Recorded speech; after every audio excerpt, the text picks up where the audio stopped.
Hello दोस्तों, आप सभी का स्वागत है आपके अपने यूट्यूब चैनल हिंदी सरोवर पे। आज हम बात करेंगे बहुत ही प्रसिद्ध ऐतिहासिक नाटक ध्रुव स्वामिनी, जो जयशंकर प्रसाद द्वारा लिखित है। और इस पे हम विस्तार से बात करेंगे। मतलब कि अगर आपके पेपर में इसका विस्तृत विश्लेषण करने के लिए आता है या सारांश के लिए आता है या इससे रिलेटेड कोई भी प्रश्न आता है, तो मात्र इस उत्तर को आपने अगर अच्छे से पढ़ लिया तो ध्रुव स्वामिनी से कोई भी प्रश्न आता है आप उसे बहुत ही आसानी से हल कर पाएंगे, लिख पाएंगे, बहुत ही अच्छे से समझा पाएंगे। तो आइए शुरू करते हैं। शुरू करने से पहले आप सभी से रिक्वेस्ट है, चैनल को लाइक सब्सक्राइब शेयर करना ना भूलें। और इसका जो आपका हिंदी नाटक एवं एकांकी है, इसका फर्स्ट यूनिट भी पूरा हो चुका है। तो आइए इसे अब देखते हैं सेकेंड यूनिट का ध्रुव स्वामिनी नाटक के बारे में। पहले हम देखेंगे कि इसका प्रकाशन और संरचना क्या है। मतलब कि जो ये नाटक है ये कब प्रकाशित हुआ था और जो इसका संरचना यानी कि इस नाटक में किसकी बात की गई है, क्या क्या बताया गया है, एक छोटा सा संरचना जानेंगे। तो पहला देखते हैं, जयशंकर प्रसाद द्वारा रचित नाटक ध्रुव स्वामिनी का प्रकाशन 1933 ईस्वी में था, मतलब हुआ था। यह 3 अंकों में विभक्त एक समस्या मूलक ऐतिहासिक नाटक है जो गुप्त काल की पृष्ठभूमि पर आधारित है। मतलब कि जो ये नाटक है इसका प्रकाशन 1933 ईस्वी में हुआ था। किसके द्वारा? जो इसके लेखक है, रचयिता है, वो है जयशंकर प्रसाद। आप लोग जो भी आप में जैसे कि नाटक लगा हुआ है और उसके जो लेखक है, क्योंकि पेपर में कई बार ऐसे आता है कि क्योंकि व्याख्या करने के लिए भी आता है, तो आप लेखक का नाम ना भूलें। और अगर आपको सन याद रहता है तो लिखें, गलत सन मत लिखिएगा, क्योंकि हो सकता है उससे भी आपके नंबर कट जाए। तो इसलिए अच्छे से याद करके, क्योंकि आपके 3 ही 4 मतलब बहुत छोटा सिलेबस है, इसलिए आप नाम को रट जाइएगा। कि जैसे कि भारत दुर्दशा किसने लिखा है, तो भारतेंदु हरिश्चंद्र ने, जैसे ध्रुव स्वामिनी जयशंकर प्रसाद ने, और इनका जो प्रकाशन समय है वो आप अच्छे से याद करके जाइएगा। इसमें है 1933 में हुआ था जयशंकर प्रसाद के द्वारा, और यह 3 अंकों में विभक्त एक समस्या मूलक ऐतिहासिक नाटक है। जैसा कि हमने पहला जो नाटक पढ़ा था आपका भारत दुर्दशा, उसके जो 6 अंक थे, यानी कि वो 6 अंकों में विभक्त था। और ये जो नाटक है ये 3 अंकों में विभक्त है, क्योंकि जो नाटक है वो बहुत ही बड़ा होता है, तो इसे छोटे छोटे खंडों में या छोटे छोटे हिस्सों में बांट के लोगों के समक्ष प्रस्तुत किया जाता था। तो जो ध्रुव स्वामिनी है इसको 3 अंकों में बांटा गया है, ये आप याद रखिएगा। एक समस्या मूलक ऐतिहासिक नाटक है, यानी कि इसमें समस्याओं का एक दृश्य दिखाया गया है जो ऐतिहासिक नाटक है। और जो इसका समय काल है ये किस पृष्ठभूमि पर आधारित है? गुप्त काल के। यानी कि जो ये नाटक है ये पूरा का पूरा गुप्त काल को दिखा रहा है, उसी के पृष्ठभूमि पर ही आधारित है। नाटक में नारी जीवन में कटु यथार्थ, स्त्री पुनर्विवाह और नारी सशक्तिकरण जैसे विषय को गहराई से चित्रित किया गया है। प्रसाद ने इस नाटक में भारतीय समाज में नारी की स्थिति, सामाजिक धार्मिक परंपराओं और ऐतिहासिक परिवर्तनों पर विचारोत्तेजक टिप्पणी करते हैं। मतलब कि जो ये ध्रुव स्वामिनी नाटक है इसमें केवल ऐतिहासिक घटनाएं नहीं, मतलब कि अगर हम बात करें कि जो अगर गुप्त काल की यहाँ पे बात की जा रही है, तो ऐसा नहीं है कि गुप्त काल के जो शौर्य या बहुत अच्छी बातें थी बस वही इसमें नहीं दिखाया गया है, बल्कि इसमें नारी के अधिकारों, पुनर्विवाह और नारी सम्मान जैसे सामाजिक मुद्दों पे भी गहराई से बात की गई है, उसे उठाया गया है। अगर बात करें इसमें कि जैसे कि हम ये जो नाटक है इसे ये कह सकते हैं कि बस इतिहास नहीं बताता है, बल्कि उस समय यानी कि जो हमारा गुप्ता काल है, मतलब गुप्त काल है, कि उसमें महिलाओं के साथ हो रहे जो अन्याय थे, उनके जो संघर्ष की कहानी थी, या उनके जो अधिकार थे उस पर यहाँ पे लेखक लिखते हैं। जो जयशंकर प्रसाद ने नाटक के नज़रिए से बात किया जाए तो हमें यह बताया गया कि जो हमारा समय है, यानी कि या तो गुप्त काल रहे या तो आज का समय ले लें, आधुनिक काल, या आज के हम समय में देखें, तो जो सोच है उसमें परिवर्तन लाना ज़रूरी है। तो उस पर जो लेखक है वो टिप्पणी करते हैं।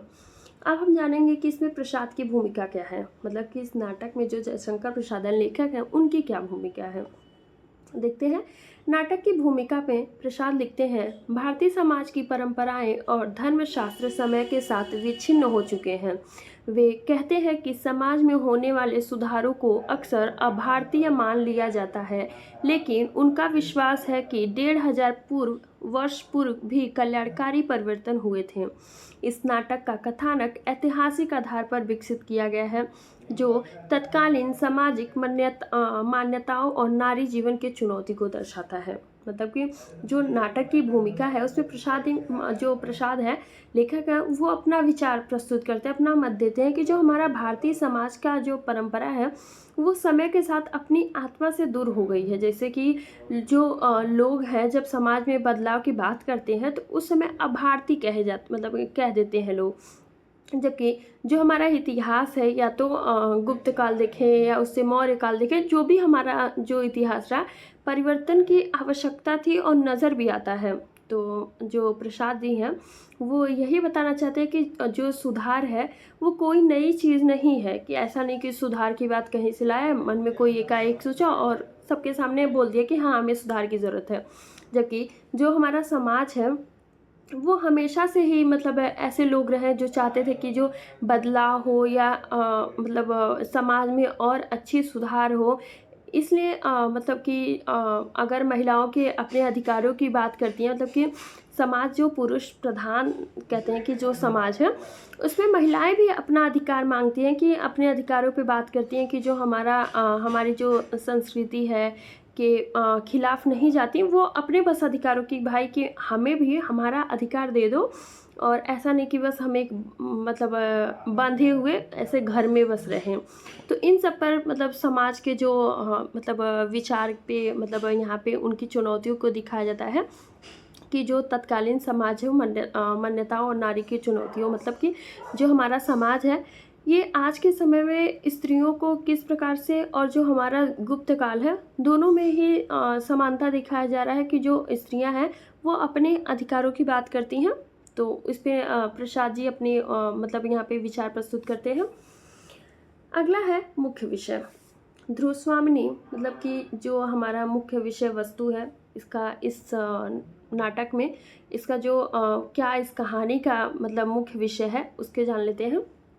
ध्रुव स्वामिनी एक ऐतिहासिक नाटक है, जैसा कि हमने पहले ही पढ़ा, और जो गुप्त काल के सामाजिक और राजनीतिक परिदृश्य को दर्शाता है। यह नारी की सामाजिक स्थिति, उनके अधिकारों, पुनर्विवाह जैसे मुद्दों पर केंद्रित है। नाटक में नारी पात्रों के सशक्त चित्रों के माध्यम से उनके आत्मसम्मान और स्वाभिमान को उजागर किया गया है। साथ ही यह नाटक राजनीतिक, धर्म और नैतिकता के बीच टकराव की उसे भी दर्शाता है। प्रसाद ने मनोवैज्ञानिक गहराई और नारीवादी दृष्टिकोण के साथ कथानक को प्रस्तुत किया है। मतलब कि जो ये नाटक है ये गुप्त काल की जो राजनीतिक, सामाजिक और सांस्कृतिक परिस्थितियाँ थी, यानी कि जो स्थितियाँ थी उन सबको वो दिखाते हैं। विशेष करके जो नारी की स्थिति है, स्त्री पुनर्विवाह, आत्मसम्मान और राजनीति में उनकी भूमिका पर ध्यान केंद्रित करती है। और इसमें राजनीतिक, धर्म और नैतिकता के टकराव को भी दिखाया गया है, कि जो स्त्रियां हैं, जो ये नाटक है एक कहानी के रूप में नहीं है, बल्कि यह हमें यह भी सिखाता है कि जो महिलाएं हैं वो केवल घर तक सीमित नहीं है। इसमें महिलाओं के अधिकारों, उनके हक की बात की जा रही है, कि वो राजनीतिक, धर्म और समाज में अपनी भूमिका निभा सकती हैं।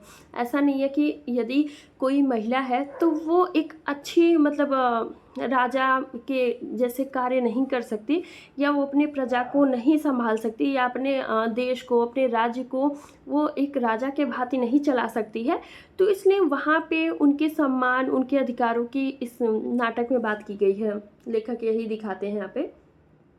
आगे है इसमें मुख्य पात्र।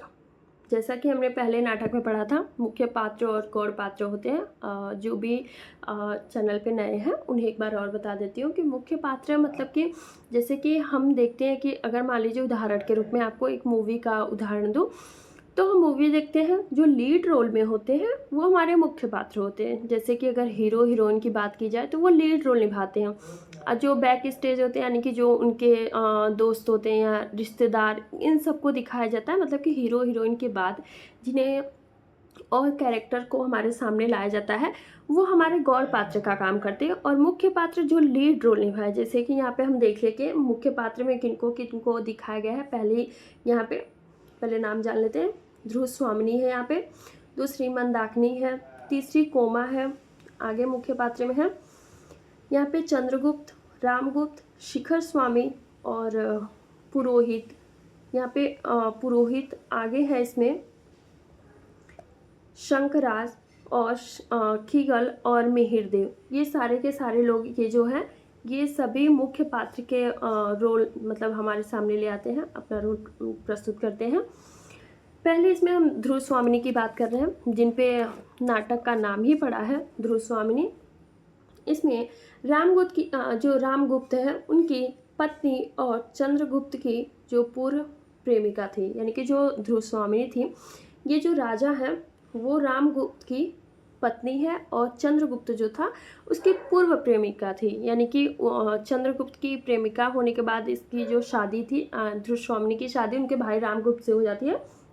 तो ये उनकी पत्नी बन जाती हैं, जो साहसी, बुद्धिमान और स्वाभिमानी नारी थी। वह अपने सम्मान और अधिकारों के लिए संघर्ष करती और रामगुप्त द्वारा शंकराज के सौंपे जाने के निर्णय पर विरोध करती, चंद्रगुप्त को उसके कर्तव्यों और साम्राज्य के प्रति जागरूक करती। मतलब कि जो यहाँ पे ध्रुव स्वामिनी है वो आत्मसम्मान यानी कि अपने आत्मसम्मान के लिए स्वयं ही खड़ी होती है, लड़ती है। एक साहसी है, बुद्धिमान नारी है। वो अपने सम्मान के लिए जो राज्य का जो निर्णय का विरोध करती है। मतलब कि जो ध्रुव स्वामिनी है आज की महिलाओं की तरह है, जो अपने सम्मान और अधिकार के लिए किसी के आगे नहीं झुकती। यहाँ पे जैसे रामगुप्त जब शंकराज से डर जाता है, हार जाता है युद्ध के लिए, तो अपनी जो ध्रुव स्वामिनी है मतलब जो अपनी पत्नी है वो उसे कि शंकराज को सौंपने की बात करता है कि जो हमारा युद्ध है वो यहीं समाप्त हो जाएगा, क्योंकि जो शंकराज है वो ध्रुव स्वामिनी की मांग करता है। तो यहाँ पे इसलिए वो अपने जो अधिकार, अपने स्वाभिमान के लिए कभी झुकती नहीं है। जैसे कि यहाँ पे वो चंद्रगुप्त को उनके कर्तव्य और साम्राज्य के प्रति जागरूक करती है कि जो हमारा एक स्त्री है उसका आत्मसम्मान कितना ज़रूरी होता है, जबकि युद्ध के लिए वो किसी एक तरह से यहाँ पे जो शंकराज नामक एक को बस युद्ध के लिए कि युद्ध समाप्त हो जाए और ये एक भोग विलासी प्रवृत्ति का है, इसलिए उसे ध्रुव स्वामिनी को सौंप दिया जाए। तो ये गलत है। इसलिए यहाँ पे स्त्री अपने अधिकारों, अपने स्वाभिमान के लिए स्वयं खड़ी हो रही है, स्वयं लड़ रही है। दूसरी है मंदाकिनी। नाटक की एक सशक्त नारी पात्र है ये भी एक नाटक के यहाँ पे नारी की बात की जा रही है। ये भी एक नारी ही है जो अपने तीखे प्रश्नों और विचारों से नारी की व्यथा को सामने लाती है। वह रामगुप्त के निर्णयों की निंदा करती है और धर्म के नाम पे होने वाले अन्याय के खिलाफ बोलती है। मतलब कि जो मंदाकिनी है वो भी बहुत ही तेजस्वी शौर्य महिला है, जो धर्म और राजनीति में होने वाले अन्याय के खिलाफ आवाज़ उठाती है। मतलब कि ऐसा नहीं कि तुम खुद बचने के लिए कायर हो या कि युद्ध में बस बचने के लिए अपनी पत्नी को अन्य पुरुष को सौंपने को तैयार हो जा रहे हो। तो इन सभी जो अन्याय होता है एक सत्ता के पीछे, उनके आड़ में महिलाओं के साथ, उन सब का ये विरोध करती है। यहाँ पे आगे है जो मुख्य पात्र में ही है, ये भी नारी पात्र है, कोमा, शंकराज की प्रेमिका। ये जो शंकराज है यहाँ पे उसकी प्रेमिका है जो स्वाभिमानी और आत्मनिर्भर है। वह शंकराज से कहती है, राजनीति का प्रतिशोध क्या एक नारी को कुचलने के बिना नहीं हो सकता। मतलब कि यहाँ पे उससे पूछ रही है। अंत में वह शंकराज से बदला लेने के लिए लौटती है। मतलब कि जो यहाँ पे कोमा है वो शंकराज की प्रेमिका है और जैसा कि वो बोलती है कि राजनीति प्रतिशोध क्या एक नारी को कुचले बिना नहीं हो सकता। मतलब कि जो स्त्रियां हैं और जो यहाँ पे राजनीति जो युद्ध चलता रहता है, संवाद चलता रहता है, वाद विवाद चलता रहता है। एक तरह से लोगों, एक राजा दूसरे राजा में जो युद्ध की बात करती है, क्या वो बस महिलाओं तक सीमित है कि अगर महिला उनको सौंप दी जाए या वो उस महिला को पाले, या जो राज्य है उसमें महिलाओं को ही बस कुचलने के लिए, दबाने के लिए एक राज्य का सत्ता तैयार किया जाता है। तो इन सब पे वो जो शंकराज है उसे प्रश्न करती है, क्योंकि वो उसकी प्रेमिका है और जब शंकराज ध्रुव स्वामिनी की मांग करता है तो इसे बुरा लगता है और इसलिए ये बाद में शंकराज से बदला लेने के लिए भी आती है। आगे है चंद्रगुप्त। गुप्त साम्राज्य का साहसी और कर्मनिष्ठ शासक, रामगुप्त का भाई, लेकिन चरित्र में उससे पूरी तरह भिन्न है। वह ध्रुवस्वामिनी को शंकराज से सौंपने के निर्णय का विरोध करता है और साम्राज्य की रक्षा के लिए अकेले युद्ध करने को तैयार रहता है। मतलब कि यहाँ पे जो चंद्रगुप्त है, गुप्त साम्राज्य का एक साहसी और कर्तव्यनिष्ठ शासक बुद्धिमान है। वह अपने भाई जो रामगुप्त है, जिसकी पत्नी ध्रुवस्वामिनी है, उसे बचाने के लिए वो स्वयं मतलब पूरे जो भी सत्ता है सभी से विरोध कर लेता है, सबके खिलाफ जाता है कि वो एक स्त्री यानी कि जो मतलब स्त्री चाहे उसकी प्रेमिका हो या उसकी वो मतलब जो यहाँ पे भाई की पत्नी है, तो वो एक स्त्री की नारी की रक्षा के लिए स्वयं खड़ा हो रहा है और उनके जो स्वाभिमान है उन्हें झुकाना नहीं चाहता है और वो इसीलिए वो अकेले युद्ध करने के लिए तैयार हो जाता है शंकराज से। आगे है देखेंगे रामगुप्त जो गुप्त सम्राट जो समुद्रगुप्त द्वारा अयोग्य घोषित किया गया था, फिर भी छल कपट से राजा बना। मतलब कि जो इसके पिता थे समुद्रगुप्त, उन्होंने इसे अयोग्य यानी कि एक राजा के रूप में इसे धुतकार दिया था, क्योंकि ये बहुत ही भोग विलासी, कायर और स्वार्थी था, जो राजा बनने के लायक नहीं था। फिर भी छल कपट करके राजा बन जाता है और युद्ध से बचने के लिए अपनी पत्नी ध्रुवस्वामिनी को शंकराज को सौंप देने का निर्णय करता है। यानी कि खुद विलासी है, कायर है, स्वार्थी है, जो अपने साम्राज्य को नहीं बचा पाता है, इसलिए वो अपनी पत्नी ध्रुवस्वामिनी को शंकराज को सौंप देता है कि हमारा जो साम्राज्य है वो सुरक्षित हो जाए। आगे है शिखर स्वामी, रामगुप्त का अवसरवादी और कुटिल आत्महत्या। यह रामगुप्त के अनैतिक निर्णयों को धर्म और नीति की आड़ में सही ठहराता है। यहाँ पे देखेंगे कि जो उसके आड़ में वो सही और सही ठहराता है, जो भी उसके मतलब कमियां रहती हैं या अपने स्वार्थ के लिए वो सब कुछ कहता है कि हाँ सही है, और वैसे वैसे रामगुप्त करते जाता है।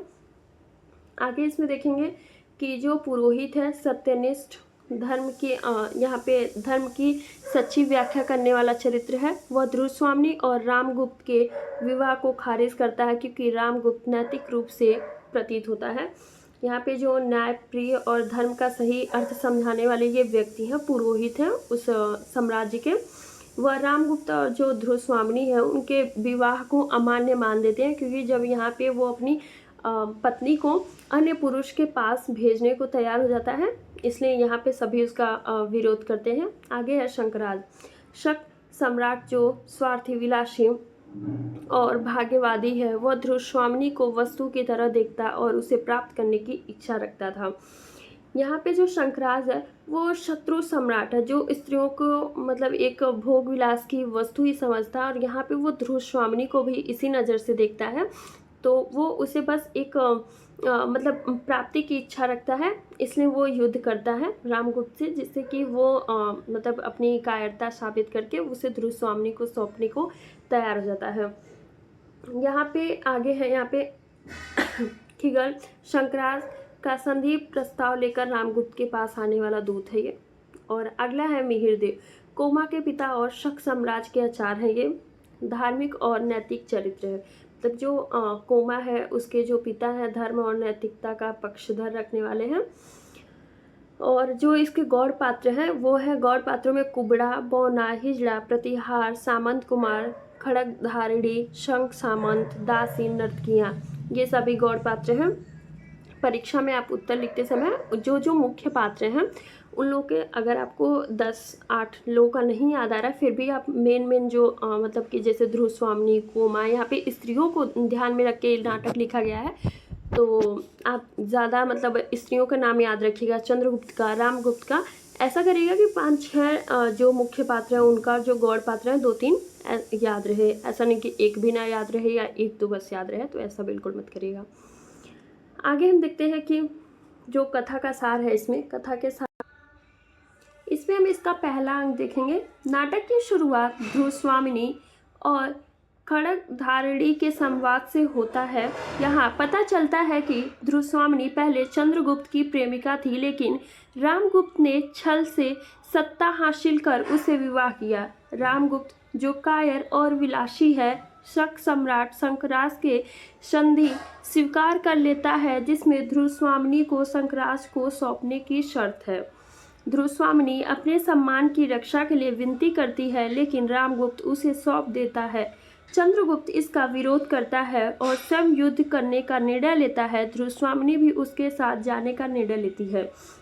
मतलब कि जो इसका पहला अंक है उसका सार यही है कि ध्रुवस्वामिनी जो इनके मतलब बातचीत से यहाँ पे नाटक की शुरुआत होती है कि जहाँ पे वो बात करती है कि जो ध्रुवस्वामिनी थी पहले चंद्रगुप्त को पसंद करती थी, फिर जो रामगुप्त है उसे छल से अपनी पत्नी बना लेता है। फिर वो इतना कायर और विलासी प्रवृत्ति का होता है कि वो जो सम्राट है सम्राट का वो शकराज उसे सौंपने की जो मतलब इसकी अपने युद्ध को समाप्त करने के लिए वो ध्रुवस्वामिनी को उसे सौंप देता है, उसको सौंपने की शर्त रखता है।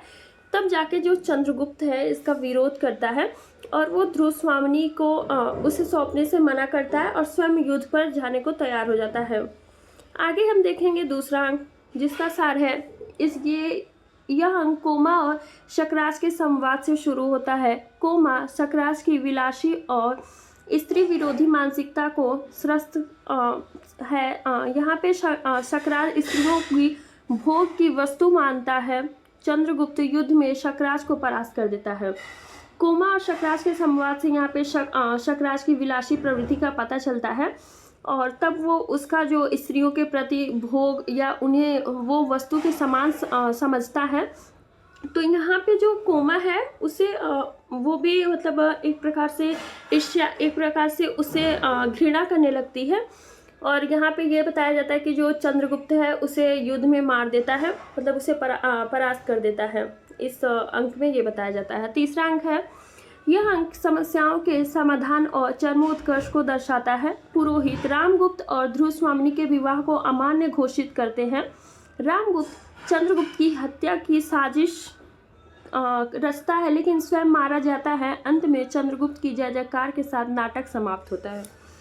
तीसरा अंक यह है कि जो चंद्रगुप्त का भाई रामगुप्त है जो ध्रुवस्वामिनी का पति है, वो चंद्रगुप्त जब ध्रुवस्वामिनी का साथ देता है तो वो उसे मरवाने का साजिश रचता है और स्वयं ही लास्ट में वो स्वयं ही मारा जाता है और जिससे सारी समस्याओं का समाधान निकल आता है और लास्ट में जो चंद्रगुप्त है उनका जय जयकार होता है और जो पुरोहित है वो दोनों की शादी यानी कि रामगुप्त और ध्रुवस्वामिनी का जो अवैध विवाह है उसे अवैध घोषित कर देते हैं। मतलब कहानी में यही है कि जो एक एक प्रकार से एक महिला की लड़ाई दिखाई जा रही है कि पहले वो अपने पति के खिलाफ खड़ी होती है, फिर शत्रु के खिलाफ होती है और अंत में वो न्याय के पक्ष में, मतलब कि वो न्याय चाहती है अपने जो साम्राज्य से। आगे हम देखेंगे इसमें विशेषताएं कि इस नाटक की क्या क्या विशेषताएं हैं। पहला, रंगमंची सफलता। ध्रुवस्वामिनी प्रसाद की रंगमंची दृष्टि से सबसे सफल नाटक कृति मानी जाती है। इसका कथानक, संवाद, चरित्र चित्रण रंगमंच के लिए उपयुक्त है। मतलब कि ये भी एक रंगमंच की दृष्टि से इस नाटक को भी एक मंच पर प्रस्तुत किया जा सकता है। और अगला है ऐतिहासिक पृष्ठभूमि। नाटक गुप्त काल के ऐतिहासिक और सामाजिक परिवेश को जीवंत करता है। यानी कि आप ये नाटक पढ़ते हैं या आप इसे मंच पर देखेंगे तो आपको ऐसा महसूस होगा कि आप गुप्त काल में चले गए हैं, उस समय को जी रहे हैं, उसका जीवंत रूप दिखाई देता है। आगे है भाषा। प्रसाद ने संस्कृत निष्ठ व्यवहारिक हिंदी का उपयोग किया जो नाटक को गरिमापूर्ण बनाता है। मतलब कि जो ये भाषा है ये संस्कृत निष्ठ यानी कि जो संस्कृत शब्द हैं उन्हें प्रभावशाली मतलब हिंदी को यहाँ पे अपने नाटक में उन्होंने प्रयोग किया है। अगला है नारीवादी दृष्टिकोण। इसमें मतलब जो लेखक है जैसे ध्रुवस्वामिनी, मंदाकिनी और कोमा जैसे पात्र नारी के आत्मसम्मान और स्वतंत्रता के प्रतीक हैं। और मतलब कि यहाँ पे जो मानसिक जो मतलब महिलाओं के सम्मान, अधिकार और स्वयं सत्ता की बात की गई है। यहाँ पे महिलाओं की उनके अधिकारों को उन्होंने बहुत ही अच्छे से दिखाया गया है कि मतलब कि जो स्त्री है वो मात्र एक भोग की वस्तु नहीं है बल्कि वो भी अपने अधिकारों के साथ अपना जो जीवन है वो एक पुरुषों के भांति जी सकती है। तो यहाँ पे महिलाओं के अधिकारों की बात की गई है। और ये मनोवैज्ञानिकता, नाटक में पात्रों को मनोवैज्ञानिक संघर्ष और भावनात्मक गहराई को प्रभावी ढंग से दर्शाया गया है। मतलब कि जो पात्र हैं उनकी जो मानसिक स्थितियां हैं वो अच्छी तरह से उभारी गई हैं। मतलब कि अगर ध्रुवस्वामिनी की बात की जाए, मंदाकिनी की बात की जाए या चंद्रगुप्त, रामगुप्त, उन्होंने जो अपने नाटक के माध्यम से अपने मनोवैज्ञानिक जो भावनात्मक दृष्टि यानी कि अपनी जो मानसिक स्थितियां हैं उन्होंने बहुत ही अच्छे ढंग से यहाँ पे उन्होंने नाटक में दिखाया उनकी। अब हम देखते हैं प्रमुख उदाहरण देखेंगे। पहला अंक में है, आप जैसे उदाहरण में एक दो संवाद डाल सकते हैं या उनकी जो मतलब उनके द्वारा जो डायलॉग बोला गया है आप लिख सकते हैं। जैसे यहाँ पे शिखर स्वामी का है, राजनीति के सिद्धांत में राष्ट्र की रक्षा के बल उपायों से करने का आदेश, ये शिखर स्वामी बोलता है। अगला मंदाकिनी बोलती है, मूर्खों ने स्वार्थ के लिए साम्राज्य के गौरव का सर्वनाश करने का निश्चय कर लिया है। ये बहुत ही इम्पॉर्टेंट लाइन है। आप अगर एक दो भी उदाहरण रूप में लिख देंगे तो आपको बहुत ही अच्छा नंबर मिल सकता है। आगे में इसमें देखेंगे कि दूसरे में देखेंगे, प्रेम का नाम न लो, मतलब वो एक पीड़ा थी जो छूट गई। यहाँ पे ये कोमा कहती है, मिहिर देव ऐसे ही बोलते हैं कि छल का बहिर्रंग सुंदर होता है। ऐसे ही तीसरे अंक में पुरोहित जो ध्रुव स्वामिनी है वो उसका संवाद है। अब हम लास्ट में ये देखेंगे नाटक का महत्व। ध्रुव स्वामिनी न केवल एक ऐतिहासिक नाटक है बल्कि यह नारी सशक्तिकरण और सामाजिक सुधारों का प्रबल समर्थक भी है। प्रसाद ने इस नाटक के माध्यम से धर्म, नीति और राजनीति के बीच संतुलन पर गहन चिंतन प्रस्तुत किया है। नारी पात्रों के सशक्त चरित्र और उनके आत्मसम्मान की लड़ाई इस नाटक को आधुनिक दृष्टिकोण से भी प्रासंगिक बनाती है। मतलब कि जो ये नाटक है ये एक सिर्फ नाटक ही नहीं बल्कि एक तरह से ये कह सकते हैं कि जो एक सामाजिक क्रांति का प्रतीक के रूप में हमारे समक्ष आया है, जो यह बताता है कि महिलाएं कोई मतलब एक अबला नहीं है, वे सम्मान, बुद्धिमत्ता और शक्ति की मूर्ति हैं। यानी कि वे स्वयं के अधिकारों को बहुत अच्छे से जानती हैं और उनके बीच वो संतुलन, गहन चिंतन ये सब वो बनाए रखना जानती हैं। तो यहाँ पे नारी के पात्रों को जो नारी के पात्र हैं यानी कि जो ध्रुव स्वामिनी है, कोमा है, मंदाकिनी है, उनका सशक्त चरित्र और आत्मसम्मान की लड़ाई इस नाटक को आधुनिक दृष्टिकोण से प्रासंगिक बनाती है। मतलब कि जो यहाँ पे महिलाएं हैं वो किस प्रकार से अपनी बुद्धिमत्ता, अपने अधिकार, अपने स्वाभिमान के लिए स्वयं लड़ रही हैं, खड़ी हो रही हैं। तो ये आज के समय में भी जोड़ रहा है। आज के समय मतलब जो आज का समय है, जो स्त्रियों को बहुत कम आंका जाता है, उन्हें बस घर तक सीमित रखा जाता है।